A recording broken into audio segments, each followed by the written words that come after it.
The Toronto Blue Jays are making moves as they have made a very unfortunate move that has huge implications going forward, both as the trade deadline approaches and beyond. We're going to break down that as well as discuss multiple big Jays updates revolving around two crucial players.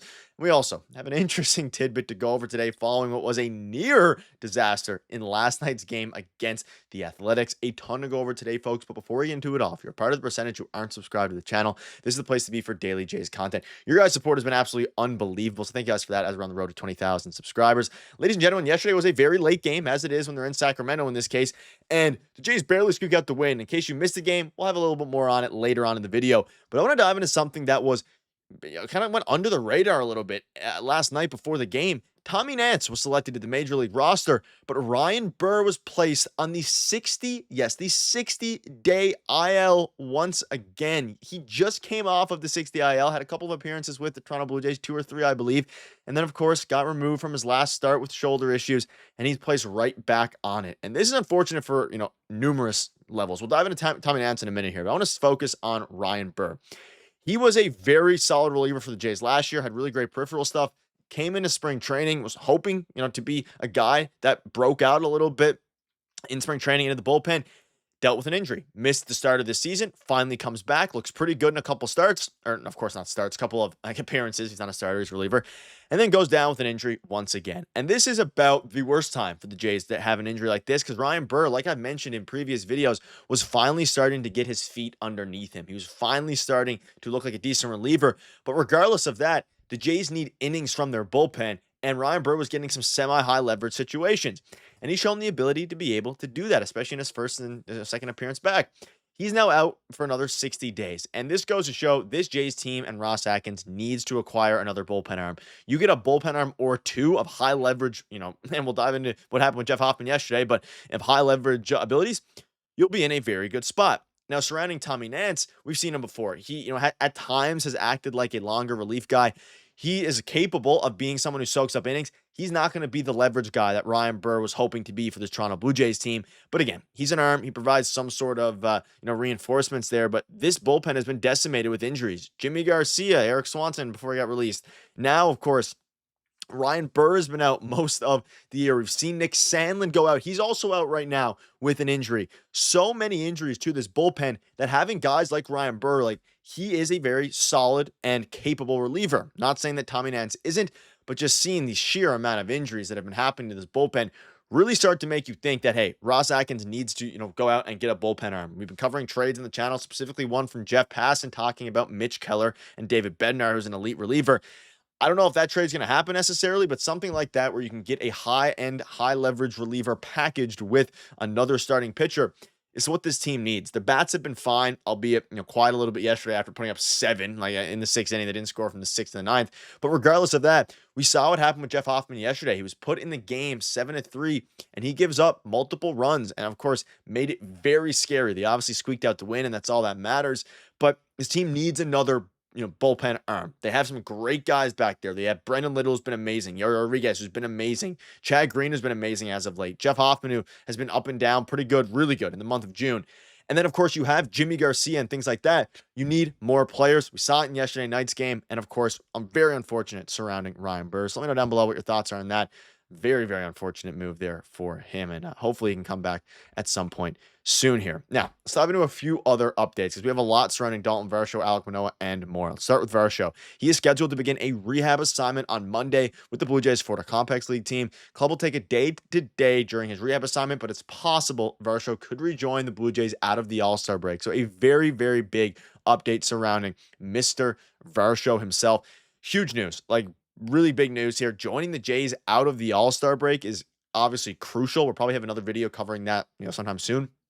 But again, the fact that now he's rehabbed to the point of being able to return is fantastic. And of course, B, being able to help this team out of the All-Star break is something they desperately need because we're seeing, Miles Straw is very solid, but his bat's not quite where it needs to be. You had Dalton Varsho into this lineup, hopefully Anthony Santander at some point.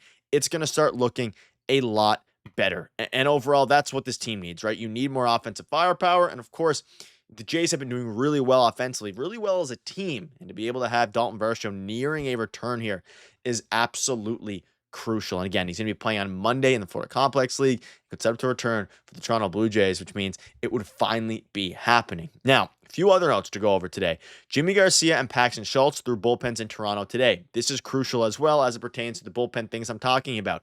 This All-Star break, ladies and gentlemen, before I dive into some of the other updates, is going to be massive for this Toronto Blue Jays team. Max Scherzer, who pitched yesterday, looked electric out there, and he had an extra day of rest. He threw 90 pitches almost, got through 6 innings, gave up 3 runs, but really could have given up nothing. He gave up 2 home runs in the bottom of the 6th.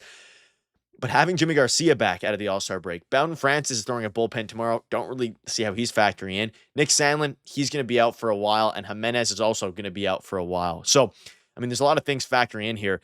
Jimmy Garcia, Paxton Schultz, very good news. They're going to be returning, especially Jimmy Garcia. Dalton Varsho, obviously, going to be returning after the All-Star break, which is great news.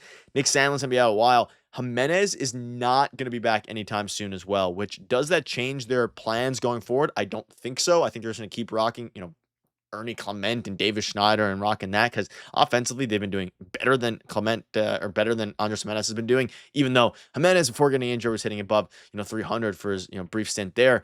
So, it is what it is. And again, regarding Ryan Burr, just to kind of put a bow on it here, an MRI will be sent to other doctors to plan out the next step. But again, a long layoff for him, week to week for Andres Jimenez.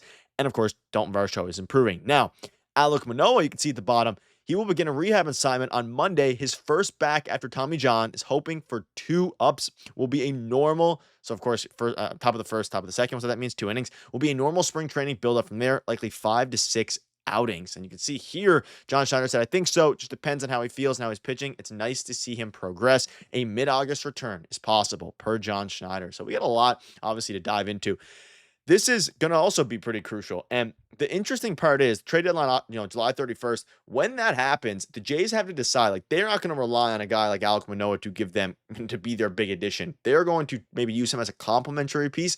They need to go out and get a starting pitcher. There's no doubt about it.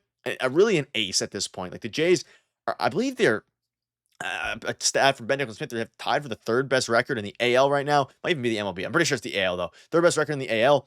They are absolutely crushing it, right? You need to add to that. Bullpen arm is crucial. Like for me, my priorities, and let me know down below if you made it this far, what your priority list is from, top to bottom for the trade deadline. My number 1, starting pitcher. Need that first. Number 2, high leverage bullpen arm. And then 3 is where a left-handed masher comes in because David Schneider has been able to do that.